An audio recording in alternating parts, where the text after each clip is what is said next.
À présent, place à la prochaine table ronde avant la pause sur la décarbonation des industries de la vallée de la Seine. Et j'ai le plaisir d'appeler sur scène Bruno Peta, délégué général Socrate Axe Seine. Maud Revaux, vous êtes directrice générale de l'agence Le Havre Seine Développement.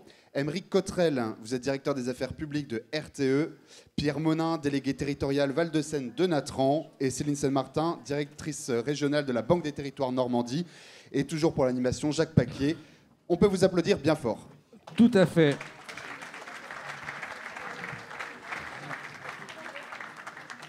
Merci beaucoup. On progresse dans la parité, comme vous le constatez. Là, on va parler plus avant de la décarbonation, la décarbonation de la vallée de la Seine, singulièrement ici autour du Havre, et de projets tout à fait passionnants que monsieur Bruno Peta, délégué général de Socrate Axe Seine, va nous décrire. Socrate, je crois, s'articule avec Zibac, ça rime presque. Zibac, c'est zone industrielle bas carbone, on en a parlé depuis le début, mais vous allez nous en parler. C'est un projet, je pense, avec un soutien de l'ADEME, je ne sais plus qui l'a lancé, si c'est l'ADEME, mais racontez-nous un petit peu les enjeux, comment vous les percevez, puis on déroulera un petit peu ce sujet de décarbonation des zones d'activité, des zones industrielles. Racontez-nous. Bien, bonjour à toutes et à tous. Oui, effectivement, Socrate, en fait, c'est le nom normand de l'appel à projet zone industrielle bas carbone, effectivement, qui est un appel à projet qui a été lancé par l'ADEME début 2022, avec pour objectif de créer une gouvernance dans les zones industrielles les plus émettrices de CO2 et de tracer des scénarios de trajectoire de réduction des émissions de gaz à effet de serre à horizon 2050. Donc cet appel à projet, on y a répondu. On y a répondu sur un territoire qui est un petit peu plus vaste que celui simplement du Havre. On s'est groupé, en fait, comme Jean-Philippe le disait tout à l'heure, Synerzip, donc l'association havraise, Incase, l'association de Port-Jérôme, et Upside, l'association de Rouen, avec Aropaport.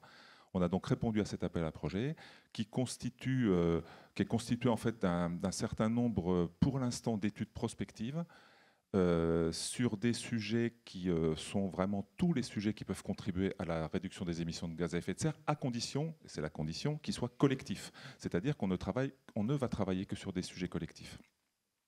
Donc on a été lauréat. Le programme, on a à peu près pour cette première phase, une phase de 2 ans qui va durer jusqu'à la fin de l'année 2026. On a un premier budget de 15 millions d'euros pour réaliser toutes ces études. Alors il y a des études majoritairement techniques, effectivement, implantation de l'hydrogène, efficacité énergétique, captage du CO2, mais il y a également des études qu'on appelle non techniques, qui sont un petit peu sociétales, dirons-nous. On a parlé de l'acceptabilité, il y a le volet acceptabilité, il y a aussi le sujet vulnérabilité des zones industrielles au changement climatique. Donc on a tout un tas de sujets comme ça. La chance que l'on a, effectivement, c'est d'être avec des zones industrielles très compactes pour ce qui est du Havre et de Port-Jérôme, un petit peu moins pour Rouen, ce qui multiplie les possibilités de mutualiser les sujets. Et on se rend compte qu'à pratiquement tous les sujets sont mutualisables. Alors évidemment, il y a j'oppose souvent la logique verticale des groupes industriels qui donnent à leur site des directives de décarbonation individuelles. Ça, c'est pas notre sujet. Nous, notre logique, elle est horizontale, c'est-à-dire qu'on doit faire s'entendre à la fois des acteurs privés, mais aussi des acteurs publics, pour mettre en place des projets collectifs qui peuvent accélérer encore la réduction des émissions de gaz à effet de serre. Est-ce que vous pouvez nous donner quelques exemples de groupements qui ont été constitués et de sujets sur lesquels ils travaillent ? Le tout premier sujet, effectivement, ça peut paraître un peu marginal, mais c'est celui de la ressource en eau. Alors, le programme est fait de telle sorte que l'ADEME finance 50% de toutes les dépenses, que ce soit des dépenses d'études ou des dépenses de ressources, donc les gens qui travaillent sur ce sujet-là. Par exemple, pour l'étude de ressources en eau, il y avait près de 20 entreprises qui cofinançaient cette étude-là. Ça veut dire que c'est un sujet qui est extrêmement... où beaucoup de gens se sentent concernés, d'autant plus que dans les études que l'on mène, on fait des études effectivement d'opportunité, de constat. Là, on regardait les besoins par rapport aux ressources, et puis à la fin de l'étude, chaque industriel a droit à sa fiche personnalisée pour lui dire, voilà, vous, votre problème, pour l'instant, vous n'en avez pas, mais ça risque d'être ça, ça ou ça. Voilà. Donc on travaille bien sûr sur l'utilisation du CO2, on a parlé des nouveaux carburants, du méthanol pour les navires, voilà. Ça, ce sont des études qui sont en cours. La production de davantage de gaz vert, on se rend compte que les technologies en gaz vert évolue. On connaît tous la méthanisation, mais il y a d'autres technologies qui peuvent être mises en place, qui s'adressent à d'autres gisements. C'est ça qui est très intéressant. Il n'y a pas de concurrence entre les gisements, puisque les technologies de fabrication de gaz vert, en fonction de celles que l'on retient, s'adressent à des gisements particuliers. Donc on est en train d'inventer, d'innover sur de nouvelles technologies. Donc c'est ça qui est aussi très intéressant. Ça va permettre à la fois de grouper des acteurs et de mettre en place des pilotes, des démonstrateurs sur des nouvelles technos. Un mot sur le calendrier de publication des premières études. Alors là, on a fait un premier volet d'une dizaine d'études qui vont pouvoir être publiées là, je pense, avant la fin de l'année. Et puis on attaque à la rentrée un deuxième volet. On doit normalement avoir réalisé l'intégralité du programme de ce premier programme, puisque ZIBAC, il y a 2 phases. Une première phase de maturation de 2 ans qui s'arrête à la fin de l'année 2026. On doit donc avoir réalisé la première partie du programme pour la fin de cette année 2026. Et en fonction de ce qu'on aura identifié comme projet, il y a une deuxième phase qui s'appelle la phase d'accompagnement, pendant laquelle les sujets qu'on aura identifiés, on pourra les pousser davantage, c'est-à-dire aller jusqu'aux avant-projets sommaires ou aux avant-projets détaillés, juste avant l'investissement. Et ça, à l'investissement, on se retire parce que c'est plus nous, enfin, ce n'est plus le programme ZIBAC qui prendra en charge les investissements. Et les ressources humaines, les chevilles ouvrières de ces programmes d'études sont à l'intérieur même des entreprises, membres des groupements, ou s'y adjoignent des ressources autres? Alors, comme on est 4 membres fondateurs de Socrate, donc Socrate c'est une association, du coup on a créé une association, Socrate c'est le nom de ZIBAC, on a créé une asso avec 4 membres fondateurs, donc Synergy, Pincase, Upside et Aropaport. Chacune de ces structures met à disposition une personne pour travailler sur ce sujet-là. Par exemple, moi qui suis Synerzip, je suis mis à disposition. On a recruté quelqu'un également. Et donc, on fait appel parfois aussi à de la sous-traitance, mais les études qui sont menées sont toujours menées en binôme avec un Socrate, enfin, appelons-le comme ça, un Socrate et un industriel qui choisit d'y consacrer un peu plus de temps que les autres, ce qui est un peu notre caution technique, c'est-à-dire que par exemple, sur l'étude gaz vert, on avait des gens qui sont spécialisés, qui étaient dans le cofinancement, mais qui étaient spécialisés sur le sujet, ce qui nous permet d'être un peu plus performants sur le suivi de l'étude. Qu'est-ce qui permet d'espérer que ces travaux aboutiront à des choses concrètes ? Alors, qu'est-ce qui permet d'espérer Bon, là, on est confronté. Non, mais bon, il est vrai que il y a des sujets qui sont presque évidents et qui vont vraisemblablement aller au bout. C'est tout ce qui est récupération de chaleur. On se rend compte que ce soit à Rouen ou mieux encore à Port-Jérôme, il y a des sujets qui sont très avancés là-dessus. Vous savez peut-être, enfin, ou les gens savent que on a un projet qui a vu le jour en fin d'année dernière, qui est la récupération de chaleur fatale à la raffinerie de Total Energy pour alimenter le réseau de chaleur urbaine du Havre. Bon, bah, ce type de projet, on est pratiquement sûr qu'on va en trouver, parce que ça, de la chaleur qui se perd, il y en a. Bon, c'est peut-être un petit peu moins évident sur la partie pilote de nouvelles technologies, le captage du CO2 qui est un élément quand même très important et absolument indispensable, puisque quand on regarde les émissions de gaz à effet de serre sur les 3 zones, c'est quand même 12 millions de tonnes, donc on ne va pas pouvoir faire l'économie de 12 millions de tonnes uniquement dans éviter, réduire, compenser en faisant que éviter, réduire. On va devoir aussi pratiquer le captage du CO2, donc ça c'est un gros sujet qui aura lieu aussi. Donc en fonction des thématiques, il y a des sujets dont on est à peu près certain qu'ils arriveront au bout, d'autres qui sont peut-être un peu plus hypothétiques.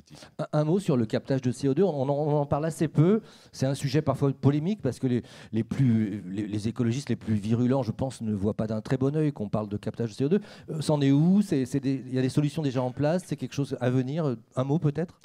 Le captage du CO2, la technologie de captage, elle évolue beaucoup. On en connaît, il y en a plusieurs qui évoluent pour être de plus en plus performantes. Mais surtout, la chance que l'on a, c'est qu'on a des canalisations qui traversent les 3 zones industrielles, puisqu'on est Le Havre est un lieu où il y a beaucoup d'expéditions depuis, appelons-la la CIM, puisque ça s'appelle la CIM, de produits pétroliers, de kérosène pour les raffineries.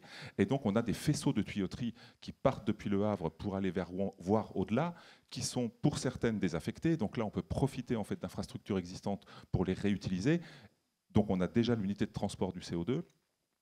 C'est sûr qu'on va faire tous les efforts nécessaires dans les pôles éviter-réduire, mais si on veut baisser massivement et respecter nos engagements de 80% de réduction des émissions de gaz à effet de serre pour l'industrie, on va devoir capter le CO2. C'est une nécessité. Alors bien sûr que ça va en même temps, ça n'est pour l'instant, c'est une nécessité et ça va diminuer vraisemblablement, puisque les émissions de CO2 vont diminuer, mais pour respecter nos engagements, on est obligé de le faire. Très bien.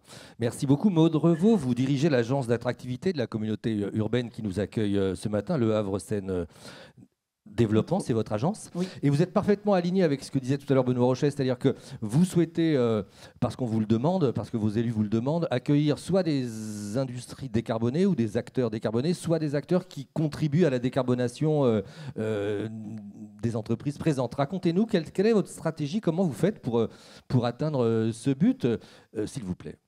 Oui, merci beaucoup. Alors oui, nous, on va accompagner nos membres fondateurs, donc Aropaport Le Havre, la CCI Seine-Estuaire, Le Havre Seine Métropole et la ville du Havre. On a comme objectif d'identifier des entreprises qui pourraient s'installer sur notre territoire, et la finalité, c'est de créer de la valeur, et donc idéalement de le faire dans des entreprises qui sont dites vertes. Donc on va le faire, ça a été déjà dit à la table ronde précédente, on a la chance d'avoir du foncier disponible. Donc on va le faire plutôt sur des grosses industries pour accompagner Aropaport, par exemple Livista ou Care qui interviendra sur la table ronde suivante.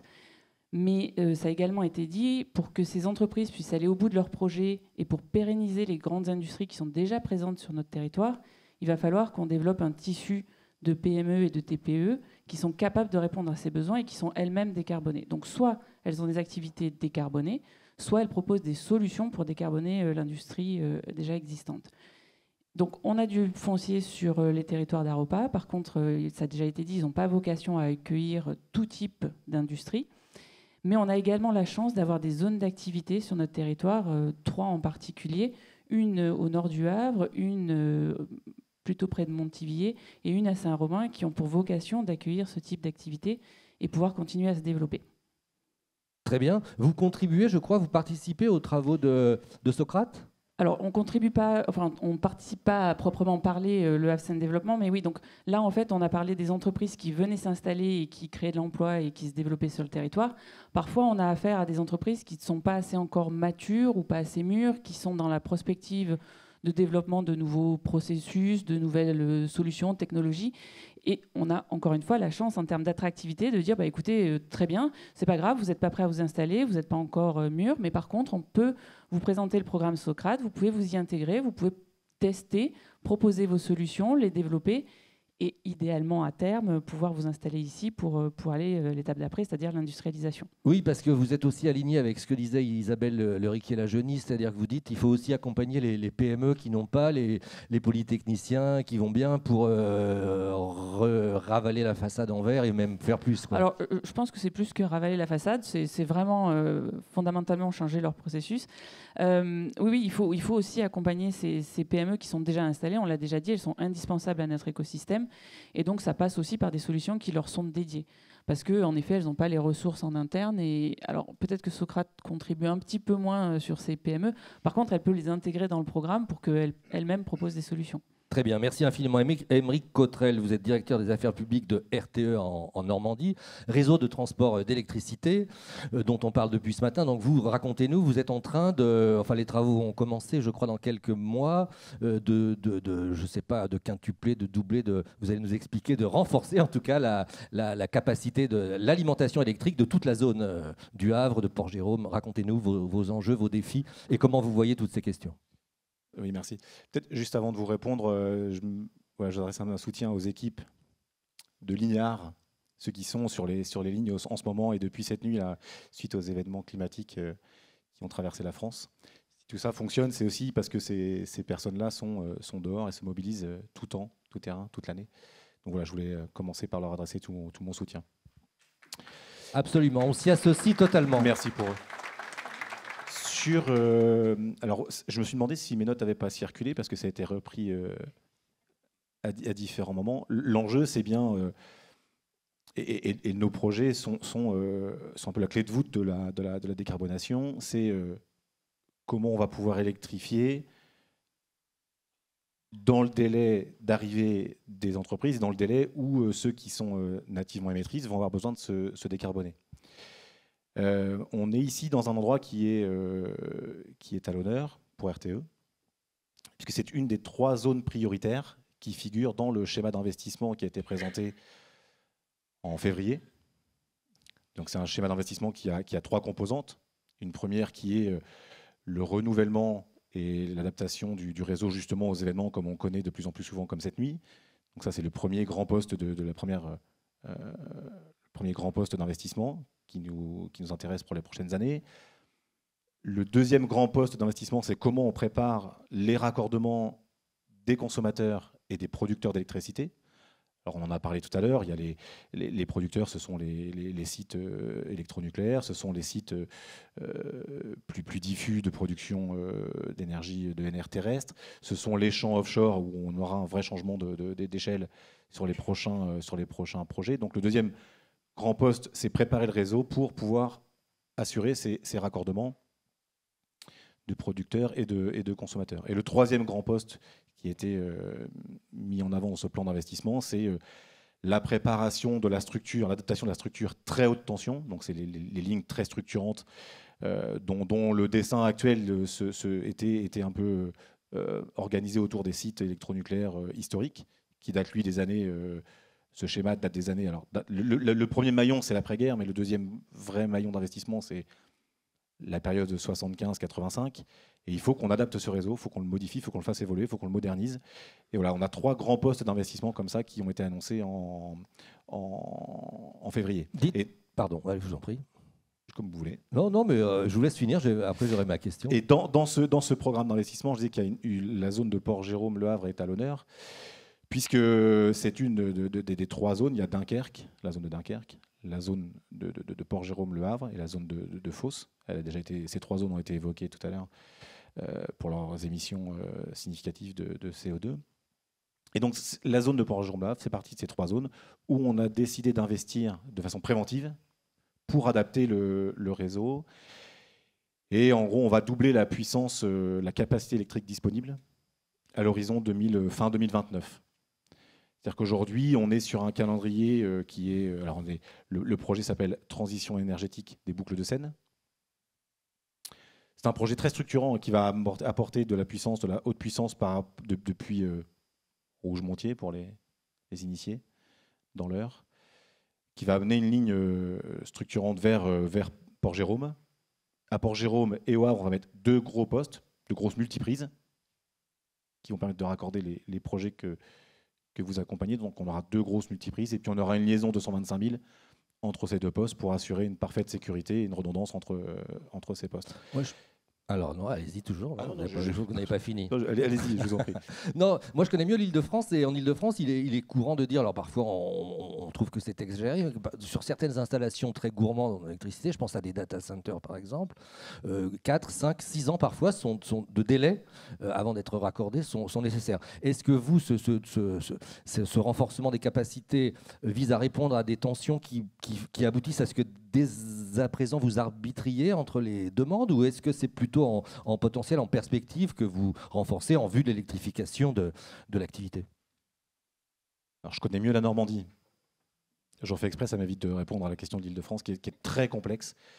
Qui est complexe parce qu'elle est très, très urbanisée, très, très occupée du résidentiel, de l'activité industrielle, de l'activité tertiaire. Donc elle est très complexe.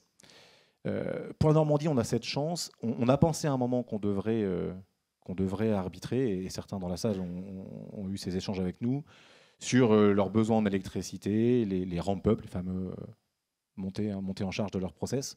On a pensé qu'à un moment, on devrait arbitrer, et puis ça a été évoqué aussi ce matin, les décalages de projets, quelques incertitudes politiques, hein, on va se le dire, ont décalé un peu certains projets, et ça fait qu'aujourd'hui on n'est plus dans cette situation. Et le projet que j'évoquais de transition énergétique des boucles de Seine, dont le premier coup de pioche va être mis là en septembre 2025, puisque la phase de permitting est en train de s'achever. La mise en service de ce projet, vous voyez, on est sur un projet de 5 ans. De toute façon, on ne sait pas faire beaucoup moins, mais ça veut dire qu'on bosse déjà depuis 2 ans dessus. On va le mettre en service fin 29. Ça veut dire qu'il est compatible avec tous les besoins identifiés, connus, sur toute cette poche de l'estuaire de Port-Jérôme au Havre. Et c'était dit aussi tout à l'heure, je ne peux pas forcément trop répéter, mais nous aujourd'hui, sur le réseau RTE, on a 11 clients industriels, donc c'est des électro-intensifs, hein, ceux qui font des gros appels de puissance. Le reste part vers la distribution, et j'ai vu mes collègues d'Enedis tout à l'heure.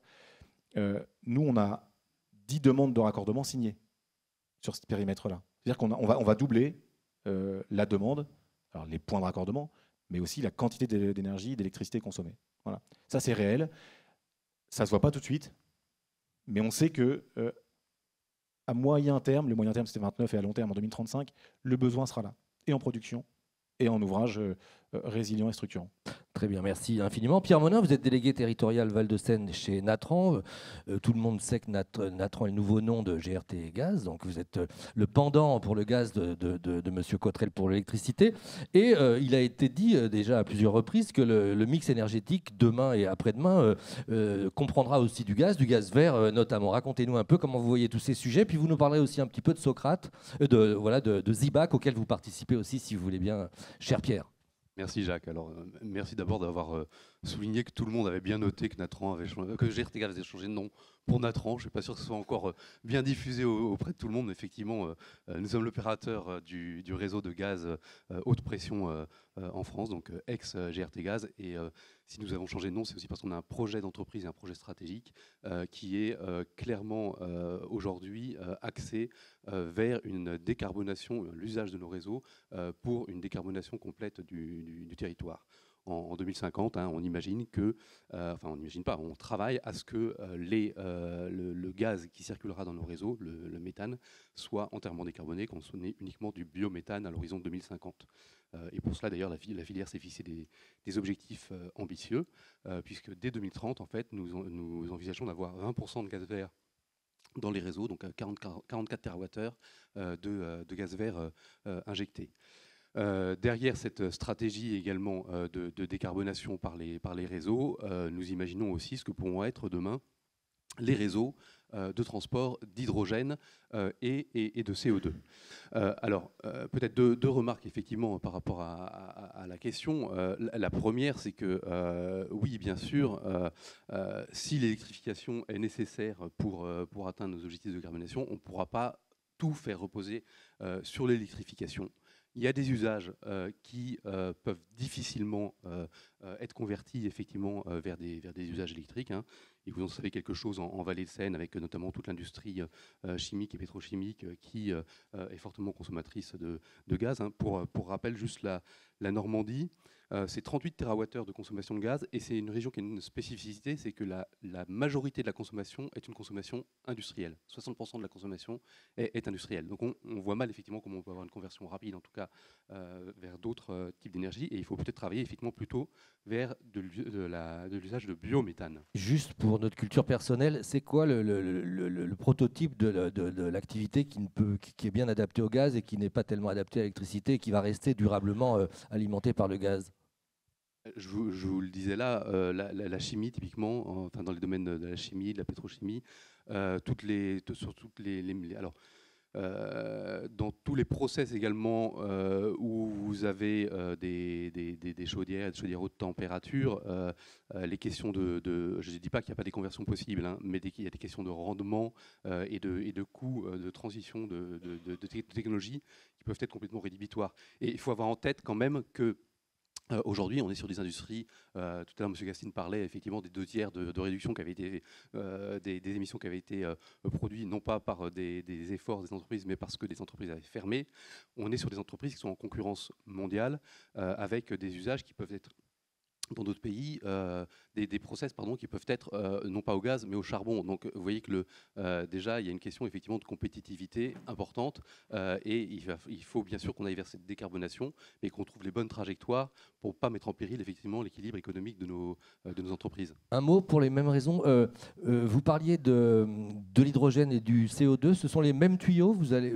Dans vos tuyaux qui aujourd'hui transportent du gaz, demain on pourra transporter de l'hydrogène ou du CO2 ou dès aujourd'hui ? Oui. Alors c'est une bonne question. Alors juste avant de répondre, je vais parler réseau effectivement parce que là aussi on parle de trajectoire pour aller vers la décarbonation. On voit toutes les incertitudes qu'on a dans ce domaine. Tout à l'heure, M. Petit parlait de décarbonation choisie ou subie. On est en train de voir les aléas et ce qui est en train de se discuter de manière assez âpre autour du projet de loi Grémillon. Derrière en fait toutes ces discussions, notamment sur la partie production, il faut avoir en tête que l'on a des actifs aujourd'hui très robuste en France, que l'on parle effectivement de réseaux d'électricité ou de réseaux de transport de gaz. Ce sont des actifs dont le pays dispose, qui apportent vraiment une robustesse au système énergétique français, qui lui apporte de la flexibilité. Et donc, il faut vraiment que nos choix d'investissement, y compris en termes de production, prennent en compte cette force qu'a notre pays. Et typiquement, effectivement, si je reviens à la question, sur la Normandie, on a quand même un axe Seine qui est tout dessiné pour justement travailler à ces acheminements de gaz. Alors, sur la partie hydrogène, on travaille effectivement à de futurs réseaux hydrogène. On est partenaire des régions Île-de-France et Normandie dans la candidature qu'elles ont portée pour le programme Hydrogen Valley, qui permettra effectivement de traiter la question de production, des usages et du transport de l'hydrogène. Et pour cela, nous imaginons effectivement pouvoir, avec notre savoir-faire de transport de gaz, pour partie réutiliser certains réseaux existants, pour partie en développer de nouveaux. Merci beaucoup. Je crois que vous êtes investi aussi dans le projet ZIBAC et que ça vous tient à cœur. Alors oui, ça nous tient à cœur parce que même si nous ne vendons pas de solutions aux industriels, ce n'est pas notre vocation, nous avons toujours accompagné les industriels dans leur stratégie énergétique et dans leur décarbonation. Aujourd'hui, on les accompagne dans leur réflexion à la fois sur les questions de sobriété énergétique, d'efficacité énergétique et de mix énergétique. Et donc, il était tout naturel pour nous, qui sommes adhérents de Synergip, qui sommes adhérents d'Incase, qui sommes adhérents également sur Rouen, il était tout naturel effectivement de voir comment nous pouvions avoir une approche large et horizontale, comme disait Bruno, pour travailler aux solutions mutualisées de décarbonation sur l'axe Seine. Et donc, nous sommes investis aujourd'hui dans 7 études ZIBAC. Alors, on va peut-être encore aller sur d'autres études. Je ne vais pas rentrer dans le détail complet, mais je vais revenir peut-être sur 2 que Bruno a cités. Effectivement, sur les gaz verts, nous sommes fortement investis sur les études en cours, qui sont déjà bien avancées d'ailleurs et qui ont montré dans une première phase que les gisements de production de gaz vert sont extrêmement importants sur l'axe Seine et ne reposent pas uniquement sur la filière agricole, qui est la filière classique sur laquelle s'est développée la production de biométhane ces dernières années. La production à partir de déchets agricoles, c'est à peu près 2/3 du potentiel de production de gaz vert en Normandie. Mais derrière, vous avez également, à partir d'autres technologies, qui sont la gasification hydrothermale ou la pyrogasification, la possibilité de traiter d'autres types de déchets, des déchets neutres ou des déchets dangereux. Vous avez la possibilité de traiter des combustibles solides de récupération. Donc tout ça, ce sont des gisements extrêmement importants qui peuvent répondre à des enjeux locaux normands, que ce soit pour l'industrie, que ce soit pour le transport. Tout à l'heure, on évoquait effectivement de la décarbonation du transport maritime. Vous avez peut-être en tête les méga contrats qui ont été, enfin accords en tout cas, qui ont été signés entre CMA, CGM et Suez pour permettre d'alimenter à partir de biométhane une bonne partie de la flotte de CMA, CGM. Donc il y a vraiment ces enjeux effectivement à verdir ce gaz et les gisements sont là. Encore faut-il que pour ces filières émergentes, pyrogasification, gasification hydrothermale, on trouve les dispositifs de soutien qui vont leur permettre d'émerger. Mais les besoins sont là. Et deuxième illustration, tu en as parlé Bruno, on est extrêmement présent également sur toute la partie captage de CO2. Alors nous, notre métier, ça va pas être le captage, ça va être le transport. Mais s'il n'y a pas de transport du CO2 qui est capté, on ne pourra pas faire grand-chose. Il y a eu cette semaine ou la semaine dernière un déplacement d'Emmanuel Macron en Norvège qui a permis d'aboutir à un accord et une validation du principe d'aller enfouir du CO2 en mer du Nord. Et donc ça, c'est vraiment un potentiel important sur lequel on regarde de très près, que ce soit après que ça passe par le port du Havre, que ça passe par le port de Dunkerque. Les possibilités sont multiples et on travaillera à l'ensemble des possibilités. Mais encore faut-il que le CO2 capté puisse être transporté jusqu'à ces points d'acheminement potentiels. Merci infiniment. Alors, je ne sais pas si vous parliez de soutien financier quand vous disiez que les nouvelles filières avaient besoin de soutien, mais si c'était le cas, peut-être que votre voisine de gauche pourrait vous aider, puisque le soutien financier, c'est votre métier, Madame San-Martin, à la Banque des Territoires, Normandie. Dites-nous comment vous participez à tout ça, pourquoi la Banque des Territoires, on le devine, mais s'investit activement dans la décarbonation, y compris de l'industrie, si vous voulez bien. Chère Madame. Avec plaisir. Peut-être un mot déjà pour vous dire qu'on a un nouveau directeur général qui s'appelle Olivier Sichel, qui nous a fait un discours introductif la semaine dernière et qui est très économe de ses mots. Donc quand il fait un discours, c'est très ramassé. Pour faire simple, il aurait pu résumer d'ailleurs en 2 mots, qu'il nous a répété beaucoup. Industrie, industrie, industrie, décarbonation, décarbonation, décarbonation. Bon. Donc ça, c'est à l'échelle du groupe. Et effectivement, notre groupe Caisse des dépôts est partenaire, est actionnaire, apporte des fonds propres à toute une série de l'écosystème qui vient de s'exprimer ici et qui permet d'accompagner la décarbonation avec les infrastructures qui vont bien.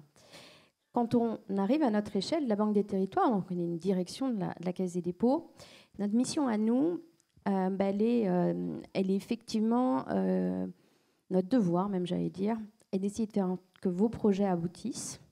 Nous sommes un acteur qui connaissons beaucoup de monde, mais très peu les industriels.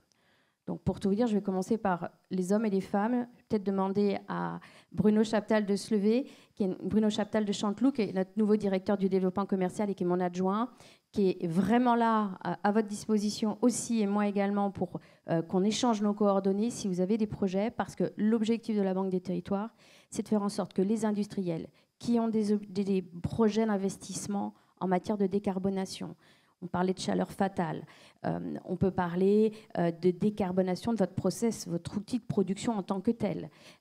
Nous savons investir à vos côtés, partager les risques avec vous. Ça peut se faire de 2 manières. Soit on identifie, vous n'êtes pas dans un projet qui est au cœur de votre process de production. Vous êtes en train de faire de l'efficacité énergétique, réduire vos coûts, décarboner votre empreinte, mais vous ne touchez pas à votre cœur de process. Et là, on peut évidemment construire votre projet dans le cadre d'une société de projet, à côté de votre entreprise, dans laquelle vous mettez vos billes, vous gardez la maîtrise de tout ça, et nous apportons des fonds propres et des quasi-fonds propres à vos côtés pour que, j'allais dire, le risque soit partagé et que la manne financière nécessaire à vos projets, au dehors de tout ce que vous pouvez obtenir, à côté, évidemment, les C2E, évidemment, les financements publics quand ils existent. Donc nous, on est là pour faire effet de levier, prendre les risques avec vous et avoir une vision industrielle. C'est le travail de toute une partie de l'équipe de la Banque des Territoires ici en Normandie que de faire des projets d'investissement en permanence. On a des experts en énergie renouvelable, on a des experts en décarbonation. Donc vraiment, il faut qu'on se connaisse mieux et on a envie de démultiplier, j'allais dire décupler en tant que telle notre action sur le territoire de l'Axe Seine. Donc c'est vraiment pour nous, c'est très important d'être là. L'invitation, on l'a saisie au bon avec un grand plaisir. Alors, Pierre Monin le disait, le gaz est important. Quels sont les gisements en Normandie? Encore une fois, je connais mieux l'Île-de-France. Dans l'Île-de-France, votre homologue, mon ami Richard Curnier, parle beaucoup de la géothermie. Je ne sais pas du tout si c'est le sujet. J'imagine que non, mais sans le savoir. C'est quoi les gisements d'ENR que vous souhaitez soutenir plus avant au niveau de la Banque des Territoires? Alors, sur les énergies renouvelables à proprement parler, on soutient à peu près tout à partir du moment où c'est renouvelable. Donc la géothermie, la biomasse, les chaudières biomasse, le photovoltaïque, l'éolien. On est même partenaire de l'éolien en mer, pas très loin, actionnaire du parc du Tréport, Dieppe-le-Tréport, voilà. Donc en fait, pour le coup, on a une vision extrêmement variée de notre faculté d'intervenir, mais ça ne se limite pas là. C'est-à-dire qu'on va aussi travailler sur de la récupération de chaleur fatale, comme vous l'évoquiez. On travaille sur des process, aller travailler sur votre efficacité énergétique, si vous avez besoin dans votre cœur de process aussi, d'aller revoir toute votre chaîne de production pour que vous émettiez dans cette chaîne de production moins de CO2. Nous pouvons vous faire des prêts subordonnés. Voilà, c'est des quasi-fonds propres. Là, pour le coup, on ne rentre pas dans votre société. On est simplement prêteur, mais un prêteur public. Donc voilà, on est attentif à ce qu'on vous donne le temps de réussir vos projets. Et donc, honnêtement, il y a très peu de limites. On s'est un peu questionné à un moment donné sur la pyrogazéification parce qu'on était... En fait, notre limite à nous, c'est notre propre compétence, c'est-à-dire le fait de maîtriser le secteur dans lequel on va intervenir. Si on n'est pas super au fait, qu'on n'est pas encore hyper compétent, on est vigilant.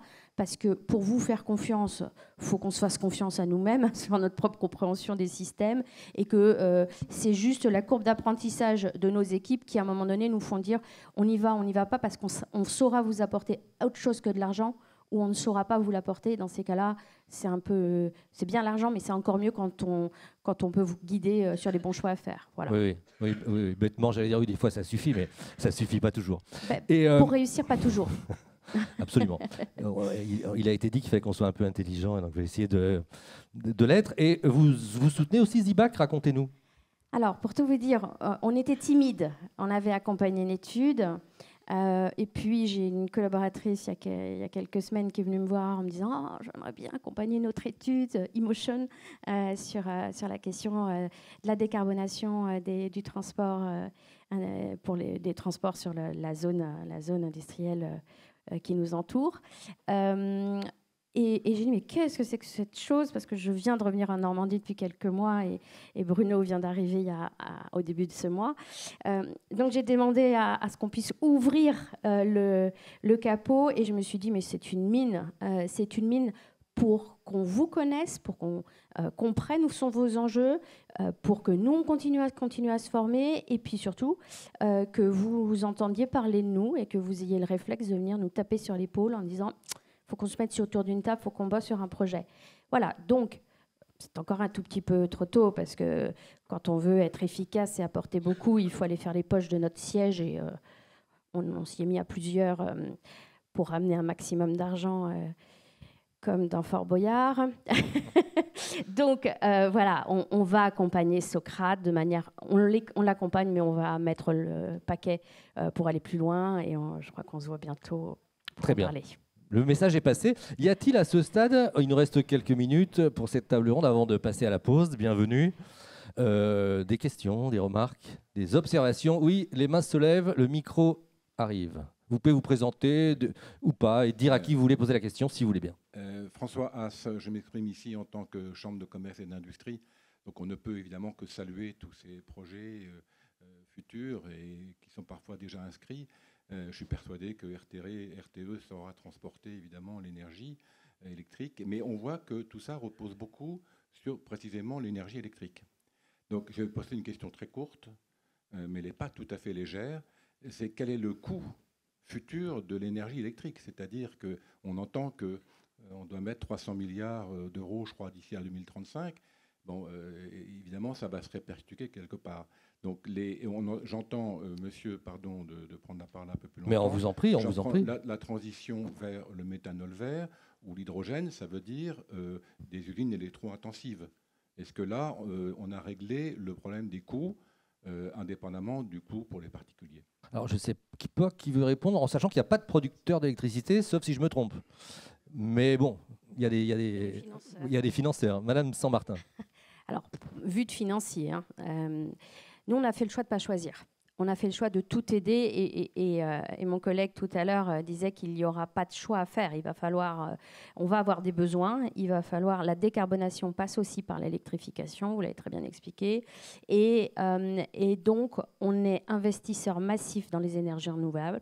Je crois pouvoir dire qu'on est l'investisseur financier principal des énergies renouvelables de toute nature, comme je l'indiquais. Et on va financer l'État aux côtés d'EDF pour mettre le paquet sur la remise à niveau, sur les nouveaux EPR et sur la remise à niveau du parc ancien. Voilà, je pense qu'on a décidé. Je crois qu'à un moment donné, il faut arrêter de se faire des nœuds au cerveau, il faut y aller. Pierre, vous vouliez dire quelque chose? Oui, je ne vais pas répondre dans l'intégralité à la question, mais juste sur un petit point qui nous concerne plus particulièrement et qui concerne la partie réseau, effectivement.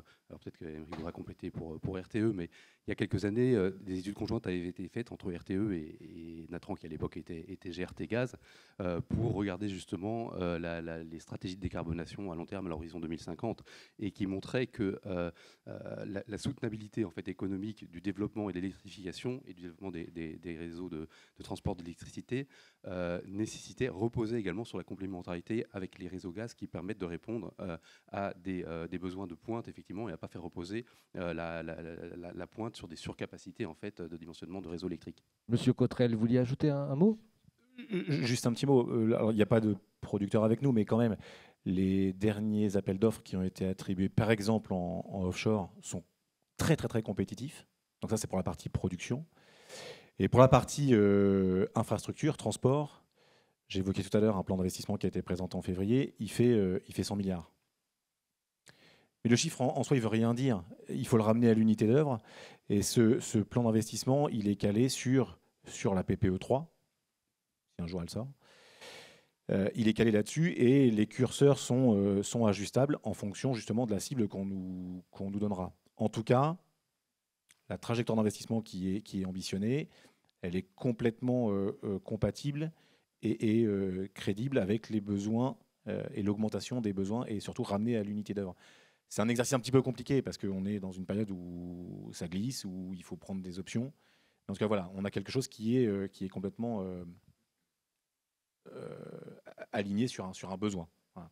Merci beaucoup. On va prendre les autres questions. Il nous reste 5 minutes et beaucoup de questions. Si vous voulez faire... allez-y.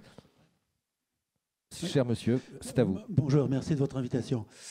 Éric Valin, je suis président d'une association régionaliste normande et auparavant qui s'appelle Alliance Normandie. Vous mettez un S à alliancenormandie.fr, sinon vous allez tomber sur un syndicat de police. Donc, Alliance Normandie.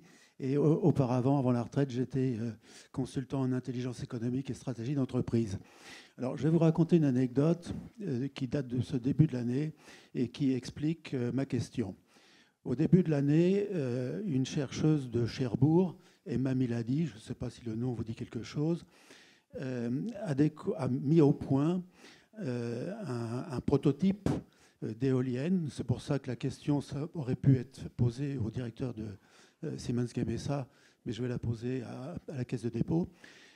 A mis au point un prototype d'éolienne en chandelier à 2 branches, ce qui permettait de réduire la hauteur et la visibilité donc de moitié, donc l'acceptabilité par la population au bout, et puis évidemment, puisque c'était en chandelier, une productivité, un rendement très développé. J'ai eu cette chercheuse au téléphone. Quand je l'ai eu au téléphone au mois de janvier, elle était à la recherche de 30 000, 40 000 euros pour aller déposer son brevet aux États-Unis. J'ai appelé le cabinet de M. Morin qui a orienté la chercheuse vers l'ADN. Résultat des courses, actuellement la start-up est états-unienne. D'accord ? Alors, ma question est la suivante. Alors, j'en ai parlé également à l'Adréal dans le cadre du projet du 2e parc éolien de Fécamp qui gêne beaucoup Etretat en termes de visibilité et autres. Et ma question est la suivante. À la Caisse des dépôts, avez-vous en place un système de veille qui vous permette de détecter les opportunités, de sauter dessus pour autant que vous ayez la capacité financière et technologique pour accompagner tout ce qui bouge? Et puis, je dirais aussi, pour parler plus clairement et de façon plus simple, dans ce pays, quand est-ce qu'on arrête les conneries? Merci beaucoup. Alors, je ne pourrais pas répondre à la dernière question, mais sur la première... Elle était plus globale. Sur la première, alors vous me voyez aussi agacée. En fait, j'ai déjà tiqué quand vous allez dire qu'elle voulait aller déposer son brevet aux États-Unis, parce que déjà, moi, je pense qu'effectivement, la première chose qu'on doit tous faire en tant que partenaire public, c'est de dire, voilà, oui, il faut déposer un brevet, mais pas aux États-Unis. Voilà. Donc ça, c'est un premier élément. Alors pour être très pragmatique avec vous, nous, on finance les sociétés de projet dans l'éolien, oui, on va rester dans le secteur dans lequel on parle, sur l'éolien et de l'énergie renouvelable en général, on finance la société de projet qui va se créer pour construire un parc, un champ d'éolien, enfin voilà, un actif, une infrastructure qui va se lancer. Le financement de l'entreprise qui se crée, qui innove. c'est pas la Forche rouge, alors parce que vous n'avez pas vu notre logo, mais on est tout rouge. Mais c'est la Forche jaune du groupe qui s'appelle BPI France, qui a des subventions d'investissement, qui accompagne les startups dans leur concept. Alors, je ne sais pas si cette chercheuse a eu le réflexe BPI France. C'est vraiment dommage qu'elle soit partie. Mais en plus, elle a BPI, elle a le nom France dans son nom. Et j'allais dire, le réflexe à avoir quand on innove et quand on crée, c'est quand même BPI France qui est là pour ça et qui est capitalisé à 50% par la Caisse des dépôts, le groupe Caisse des dépôts dont je vous parlais, notre grande tête qui fait qu'on est tous cousins. Merci beaucoup. On va prendre les 3 questions d'un bloc pour qu'on n'empiète pas trop sur la pause qu'on a méritée, tous autant qu'on est. Bonjour, Julien Canu, Agence internationale de l'énergie. Alors j'ai une question qui concerne un peu le groupe d'avant et vous aussi. Tout d'abord, merci beaucoup pour revaloriser l'industrie en Normandie. Je suis originaire de Rouen, donc ça fait plaisir. J'ai passé un peu de temps chez Total à la Gonfreville, donc je connais un peu. Donc en fait, la question, c'est sur les quotas carbone, donc les crédits carbone sur le marché ETS. Donc, pour ceux qui ne connaissent pas, c'est rapidement, en fait, c'est le droit de générer du carbone jusqu'à une limite par an, et en fait si on dépasse on doit payer en fait. Et si on réduit nos émissions par rapport aux quotas fixés annuels, on peut revendre nos crédits. Donc, je voulais savoir en fait si vous avez pris en compte les quotas carbone dans vos calculs, s'il y a des investisseurs privés et publics, je voulais savoir comment vous allez partager ces quotas carbone. Et bon voilà, c'est tout. Très bien. Et 2 autres questions.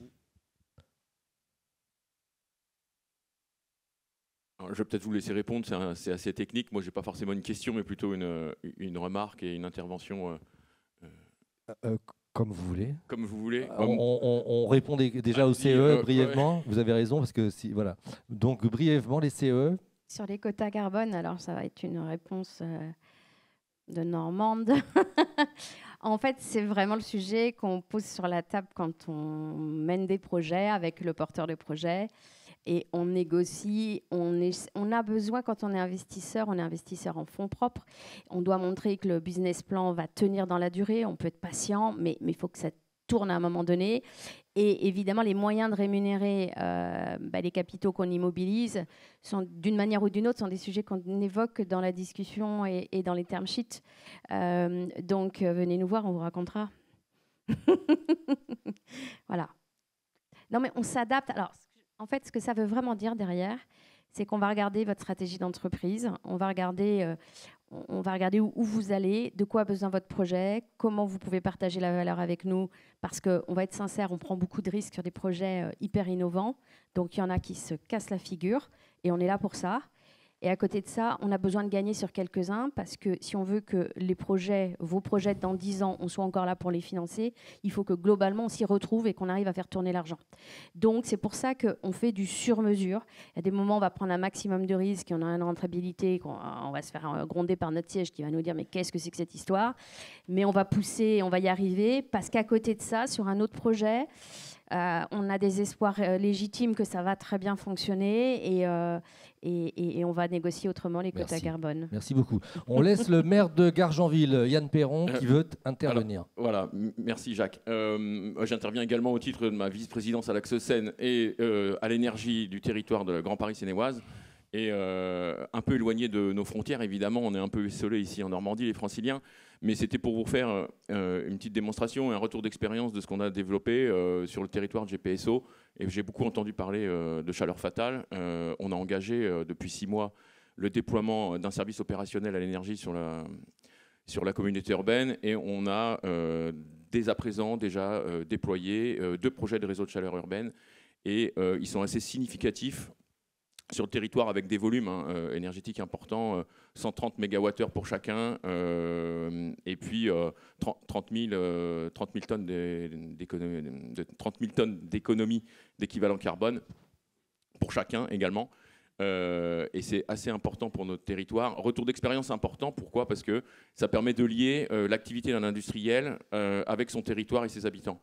Important, puisque quand on fait à la fois de la décarbonation et de l'intégration totale d'un réseau de chaleur urbaine au sein d'un territoire, l'acceptabilité des habitants à la fois du réseau et de l'industriel s'en trouve bonifiée. Et là, on le voit aujourd'hui avec tous ces éléments qui sont importants. L'objectif de la communauté urbaine était d'imposer aux délégataires et aux industriels un prix de la calorie 30% inférieur du gaz individuel actuel à date. Et aujourd'hui, le pari est gagné sur les deux réseaux. On arrive à fournir des calories à 30% inférieures pour 2 fois 25 000 habitants, à la fois sur Mantes-la-Jolie, Carrières-sous-Poissy, Poissy. Et c'est au bénéfice de l'industriel également, parce que lui, il arrive à valoriser son activité sur un champ d'application qui est encore externe, et il conforte son activité industrielle. Donc j'avais peut-être aussi une question, savoir, je sais que la Normandie a un potentiel de réseau de chaleur fatale assez important, ça a été évoqué notamment sur Le Havre. Est-ce que vous avez des ordres de grandeur à nous indiquer sur ce qui se développe aujourd'hui sur la Normandie en comparaison de ce qu'on développe sur l'Île-de-France? Merci beaucoup, monsieur. Et pas au titre d'une compétition monsieur le maire, non, infantile. Onissois qui mal y pense. Et du coup, une dernière question? Non, il n'y a pas de dernière question. Peut-être une réponse, et sinon on passe à la pause. Vous voulez répondre? Vous avez des éléments pour répondre ou... Pas forcément, c'est une colle. Non, simplement peut-être un mot pour dire, je ne pourrais pas vous dire le potentiel actuellement, ni en projet, ni en exploitation, mais pour tout vous dire, je sens que le sujet tourne beaucoup ce matin, parce que j'ai la même question de mon siège en urgence, et donc je vais devoir trouver la réponse bientôt. Mais là, tout de suite, ce que je peux vous dire dans l'immédiat, c'est d'abord chapeau pour ce projet-là. En Normandie, on a des choses qui ressemblent, de mon point de vue. Alors, typiquement, c'est Mehdi. Juste, j'ai vu passer Mickaël Forest, il est où? Il est là, au fond. Voilà. Qui a porté le projet en tout cas, qui travaille sur le projet urbain du Havre. Donc, je pense qu'il va pouvoir vous apporter ces réponses-là. J'imagine qu'il a une petite vision aussi, peut-être sur le volet normand, mais en tout cas, sur le territoire, ça, c'est sûr. Absolument. Autour d'un café. Il ne reste plus qu'à vous applaudir tous les 5. Merci beaucoup.